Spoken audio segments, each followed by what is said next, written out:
Hi, this is Tiffany King from Eat at Home, and today we are going to open a brand new Instant Pot. I don't know if you can see this here. I got this box yesterday. It came to my front porch, and I already own a CUISINART pressure cooker, but I thought I really wanted to try out an Instant Pot because that's a brand that you hear a lot about. So I've decided to order one of those and give it a try, but I haven't even opened the box yet, and I thought I would do that here on live. So we will see how this goes. I will say, I'll tell a little story. I ordered the Instant Pot last week and it came on Friday. The box was a lot bigger than I expected, and when I opened that box, it was obviously a used Instant Pot, and it even had food stains on it. It had obviously been cooked in. I was really surprised because that's never happened when I order from Amazon. I ordered through, it should have been a brand new Instant Pot, so I'm not at all sure what happened with that, but thankfully it's really easy to return things on Amazon, and it went straight back, and then this one arrived yesterday. So I see Kate joined us. Hi, Kate. She is one of our Eat at Home meal plan writers, so I'm always happy to have her around. And Melissa from West Virginia. Hi, Melissa. We are just the next state over from you in Kentucky. And yes, that was really gross. I couldn't believe that they sent a dirty Instant Pot. It was nasty. So I don't want, you know, my pressure cooker, my old Cuisinart, is probably not spotless, but it's my food in my kitchen. I don't even know where that other one came from. So, hi Patty, it's nice to have you here. So we're gonna open this pressure cooker, this Instant Pot. I'm gonna aim the video down here a little bit so you can hopefully see what we're doing here. And I haven't looked at this at all, so we'll see if this is interesting or not. I don't know. Just manual here.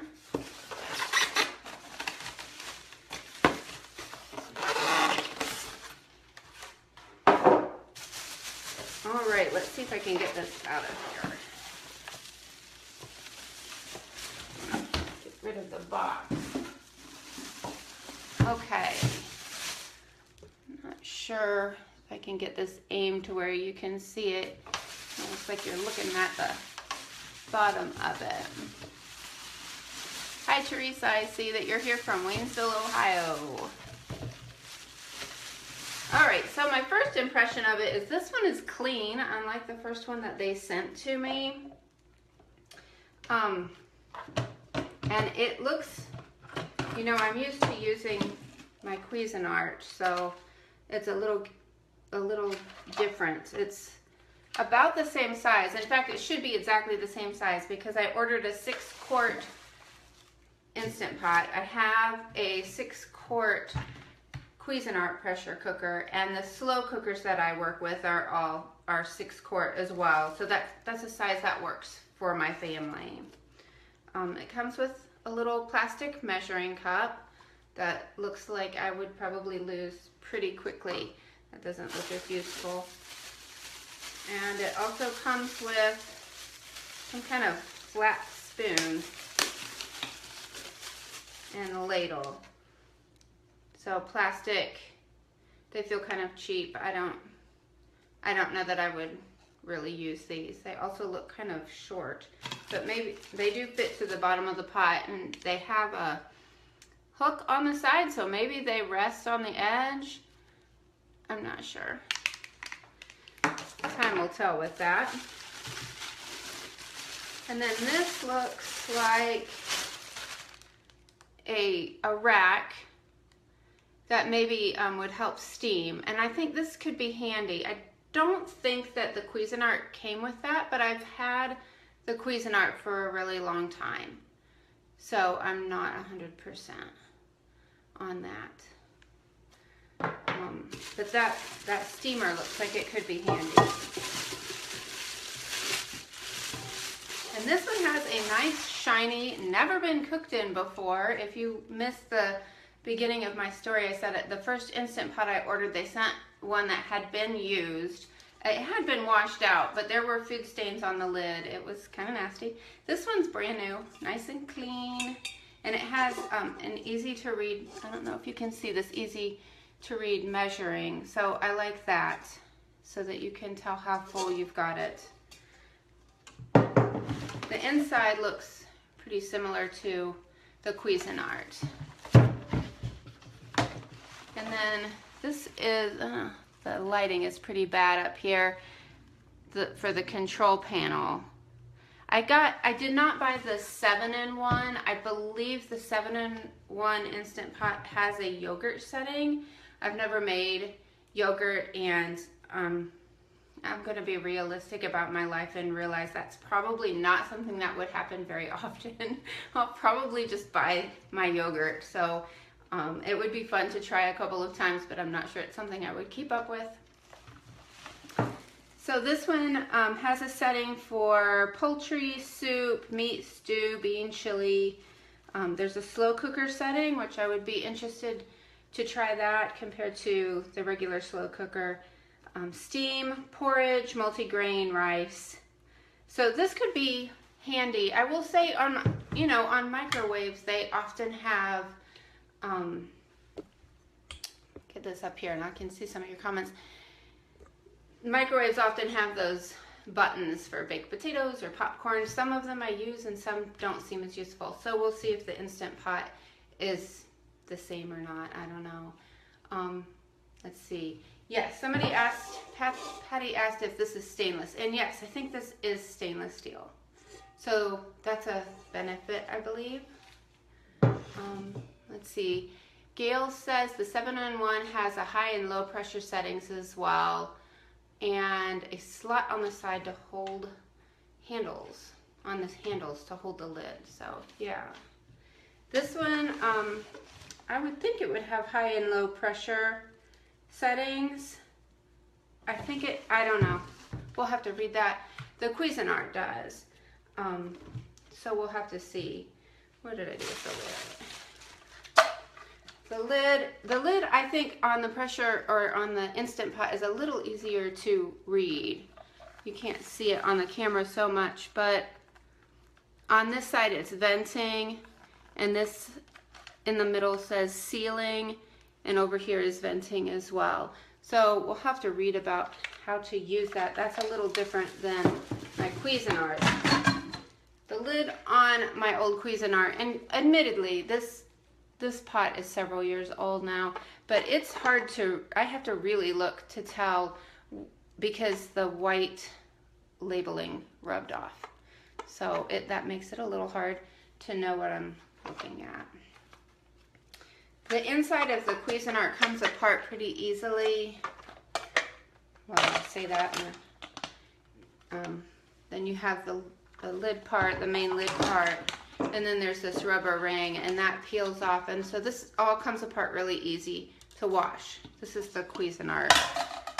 For the Instant Pot, it looks similar. I'm a little afraid to pull at it. There's not a big insert, and the rubber rim actually feels like it's on there. Like maybe it doesn't come off. I don't know if anybody on here has one of these. So I'm not sure how you get this rubber rim off to wash it, but it does kind of seem like you would want to be able to do that. So we'll see what that's like to use. So I showed the stainless steel Instant Pot liner. The Cuisinart has a non-stick liner. It also has the measurements on here, so you can easily see how much you have in it.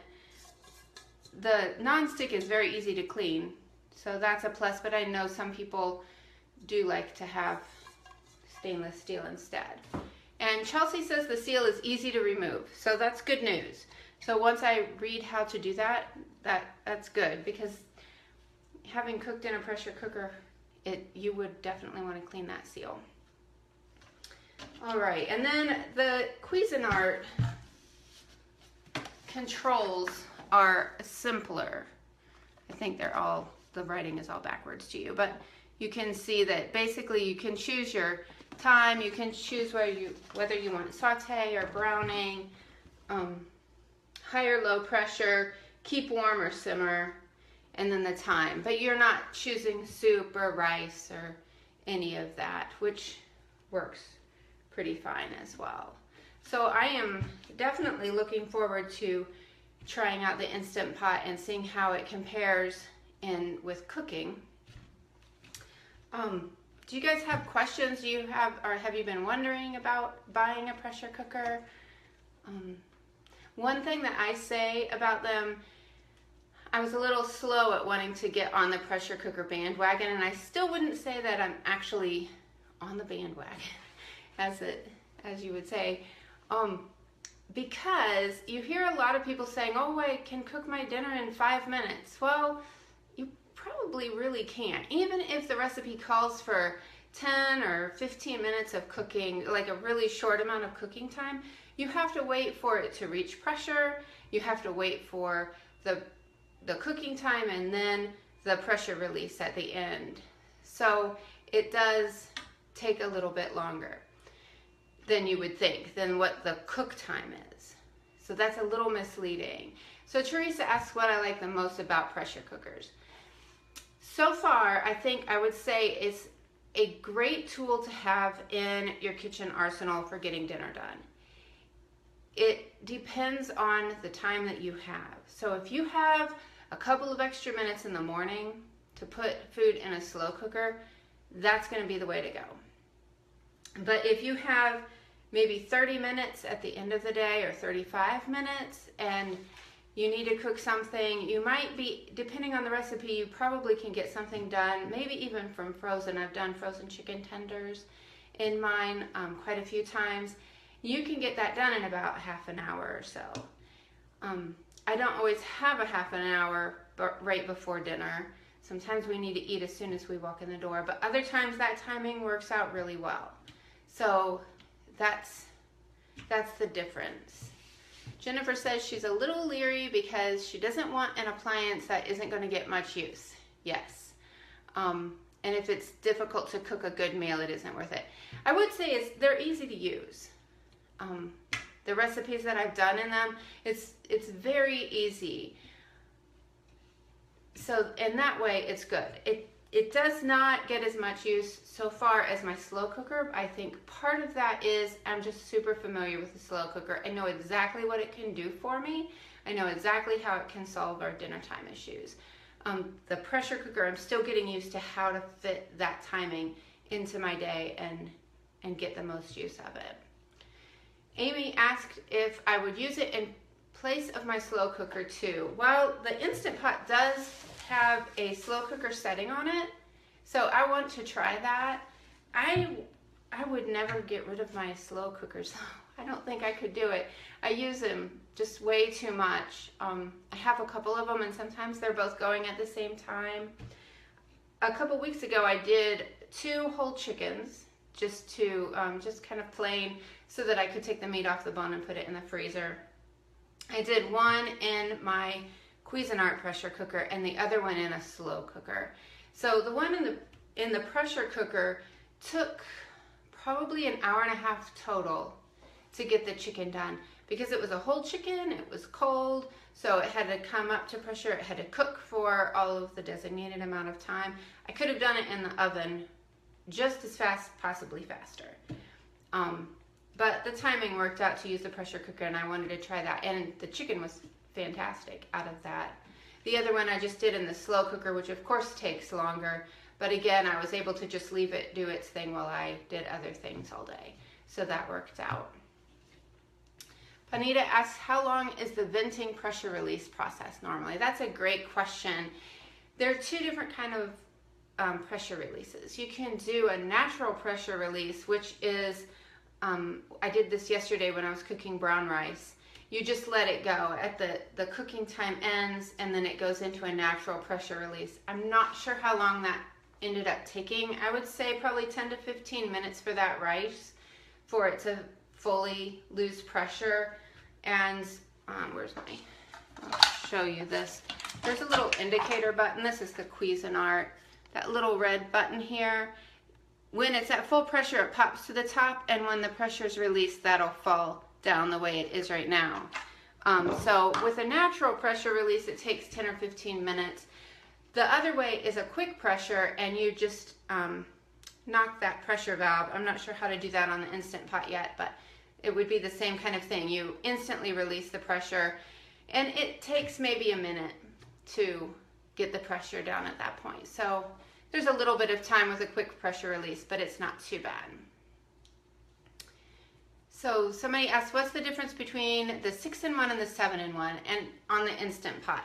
I do think that it's the yogurt setting.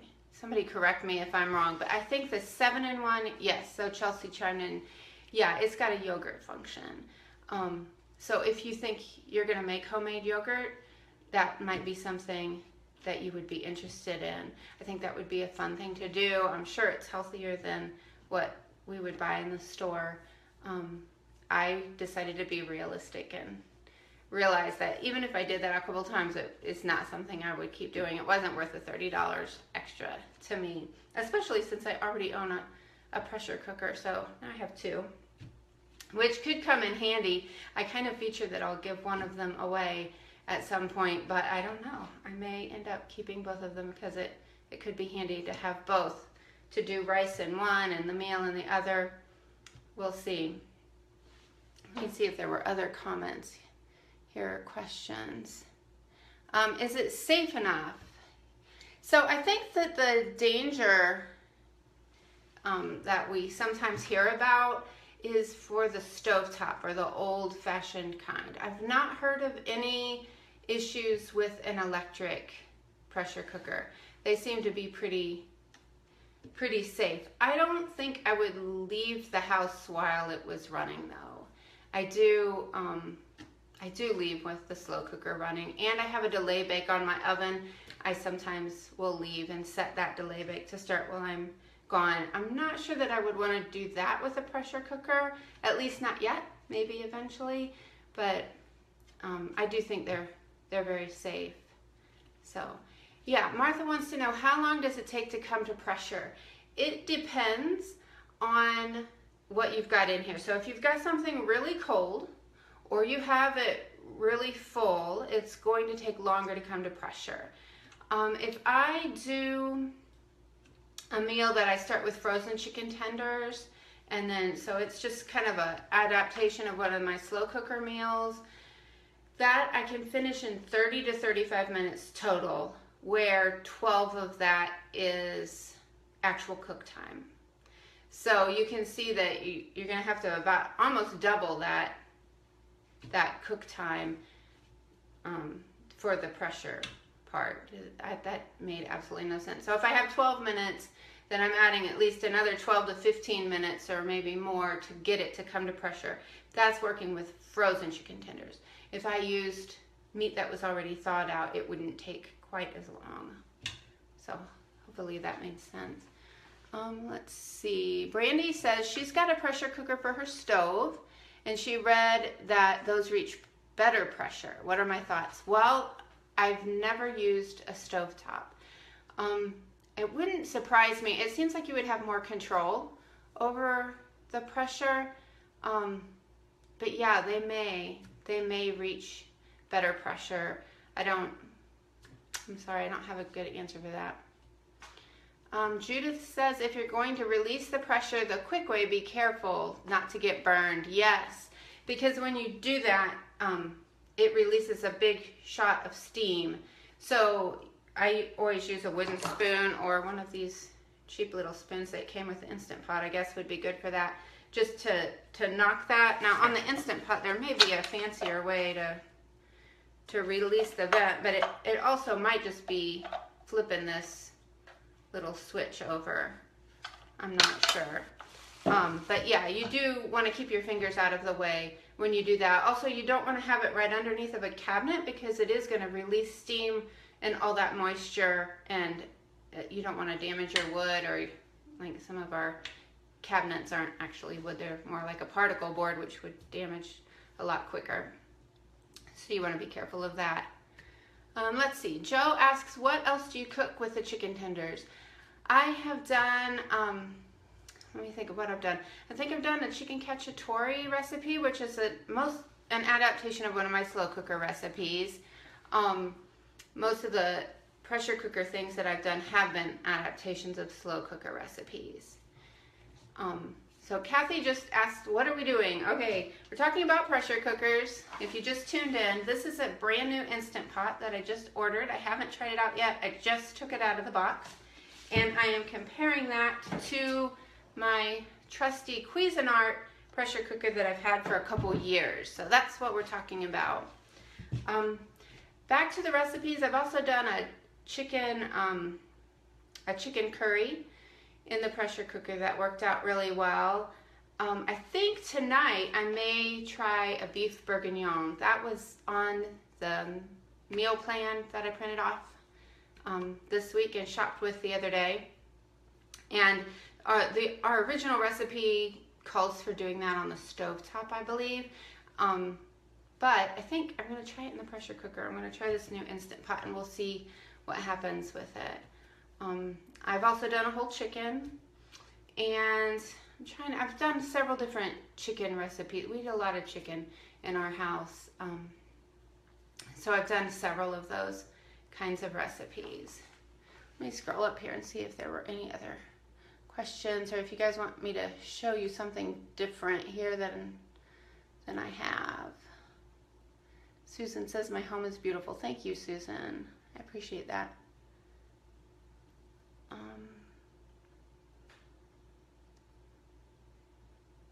Yeah, I think I've got most of those. If you ask something, you may have to ask again. What recipe books do I use? I haven't used a pressure cooker recipe. I did buy a couple years ago when I first got my Cuisinart a pressure cooker magazine. I don't even remember what brand it was, but I did get that. I've looked up recipes on Pressure Cooking Today. I think that's pressurecookingtoday.com. Barbara, I forget her last name, does that blog, and it's very good. And then I've mostly just adapted recipes that I use for the slow cooker and just have played around with adapting those. So if you search pressure cooker on my blog, you should come up with several different recipes if you want to do that. And that would be at eatatHomeCooks.com, and then just put pressure cooker in the search bar there. So how do you change a recipe? Let me go back up here to what Cindy said. How do you change a recipe that is made for the stovetop or slow cooker to a pressure cooker? So it varies a little bit. I haven't done it enough to give you a step-by-step, this is how you would do it every time. Mostly it's the same. So as long as you have some liquid, you have to have some amount of liquid so that the pressure cooker can reach full pressure. So if your recipe has no liquid, like no tomato sauce, no crushed tomatoes, nothing like that, you're going to have to add a little of some kind of liquid to it so that it'll reach full pressure. But so far it seems that most everything works just fine. Like yesterday I did a chicken curry and there was no extra liquid in, but there was a cup of salsa. And then plus that, I started with frozen chicken tenders. So those have a little bit of moisture themselves. And that had an onion and 3 tablespoons of curry powder. That's the base of that recipe. And it reached full pressure just fine. I didn't have to change it. That's exactly the way I would put it in the slow cooker. And that worked great. So often you can just do the same kind of thing. You're just changing up the cooking time and making it go faster than what a slow cooker would be. Yeah, Joe says that YouTube has lots of pressure cooker videos, and I would say that that would be a great resource as well. Where did you get your pressure cooker? The 7-in-1, and does it have good reviews? I bought the 6-in-1, and I got it from Amazon, And it does have great reviews, and so does the 7-in-1. It really just depends on whether you think you're going to use that yogurt function or not, which one you want to get. I bought the 6-quart, and my Cuisinart is also a 6-quart. So yeah, they do have great reviews, and I'm pretty sure you won't get sent a used one like they sent me that had actually been cooked in and still had food stains on it. They replaced it right away, which was good because that was kind of nasty. So Amazon is great to shop with. Which of the 2 brands would you recommend if you don't want the yogurt function? Well, Melanie, I'm going to withhold a judgment on that because I just opened this Instant Pot. I just took it out of the box, and I want to give it a run a couple of times to compare it. I did order it because I want to be able to recommend one to you guys, or at least be able to tell you what I liked and didn't like about each one. So I believe the Cuisinart is usually a little bit cheaper than the Instant Pot, but running out of battery on my phone. But that can vary, but you know, in Amazon prices go up and down pretty quickly. So hang tight, Melody. I'll give this a run, and then I'll do a blog post and maybe another Facebook Live about which one I would recommend and what I like about each of them. So Heather asks, what size would I recommend for 4 adults and 1 child, the 6 or the 8-quart? I would say the 6-quart. Actually, I don't know if I saw an 8-quart there, but I may not be remembering. Maybe I wasn't looking in the right place. But I've got 6-quart, and I use this for, and my slow cooker also is a 6-quart. I can feed 6 to 8 people easily out of a 6-quart, and depending on what kind of meal you're making, probably more than that. So that should work just fine for 4 adults and a child. I would say a 6-quart. You could probably get by with a 5-quart, but if you get to choose, I'd go with the 6-quart. An 8-quart, that would be pretty big, and I can see that, you know, there are some soups that I can't fit in a 6-quart crock pot or pressure cooker, but we don't really need to eat. We're not going to eat all of that soup at that time either, so yeah. So Martha says it depends. If you like enough for leftovers, yeah, use the 8-quart. Yeah, we usually still have leftovers, even if I'm feeding 8 people for most recipes, and they would fit in a 6-quart. If you have something really big, like my taco soup recipe won't fit in here, instead of cooking it, I just put half of it in the freezer uncooked, and then I use it for a slow cooker freezer meal. You just have to thaw it enough to get it out of the container, dump it in the slow cooker, or you could do the same in the pressure cooker. Put it in one or the other, and then cook it the next time you're ready. So you get 2 meals out of it, but you just store one for later in the freezer. Yeah. Can you cook ground beef? I would think so. I have not done a whole lot with the browning setting or the saute setting, but the Instant Pot has a setting on it for cooking like that, like browning out ground beef or browning your onion. So you could do that, and then you can add other ingredients and change that up to a pressure cooker. Or in the case of the Instant Pot, you can change it to slow cooking as well. So I'll have to give that a try. So yeah, Heather, 3 adults are men, so they eat a lot. Yes, they do. And that's why I'm asking. Yeah, so I still think that a 6-quart for most of your time would do it for you. But, you know, if you... with a slow cooker, if you were talking about an 8-quart slow cooker, the thing there is that if it's not full enough, it's going to cook really fast and you're going to end up with overcooked food. In the case of a pressure cooker, I don't think you're not going to have that same problem. So maybe, you know, maybe you do want to go with an 8-quart. I'm not really sure. I haven't used the pressure cooker enough with smaller amounts. I think it would just be faster to come up to pressure, and it shouldn't cause any problem at all. So maybe just to be on the safe side, if you can find an 8-quart, you would want to use that. Rosalind says she ground browned ground beef this week and her pressure cooker, and it worked great. So yeah, I think I missed something else here. And Chelsea uses the saute mode to cook ground beef often, and then add in the other ingredients and either slow cook or cook. So Chelsea, I would love to know, do you use the slow cook function on your Instant Pot a lot? Do you still use your like a regular slow cooker, or do you just use the Instant Pot? I'm curious about that. I love my slow cooker, so I can't imagine giving them up, but especially if you don't have one, it's good to have that feature. Let's see if I missed something here. Are there any meats that do not cook well in the pressure cooker? That's a good question, Lisa. I haven't tried, everything in the pressure cooker, but what I have tried has been fine. I can't think of, well, bacon, you're going to want to fry that. You could do that, dice it up and fry it on the saute function or the browning function. So that would work. Trying to think of something that just plain wouldn't work. I don't think so. I think that most meats would cook up pretty well. And let's see. Christina has a pork roast in hers right now, so that's good. That sounds really good, actually. I'm going to try the beef bourguignon in the Instant Pot later today, so we will see how that works.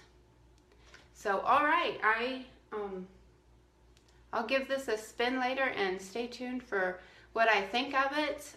If you have other questions, I'll try to pop into the comments, but if you liked this video, click like or leave me a comment, and you guys have a great afternoon. Thanks for opening the Instant Pot with me. Bye.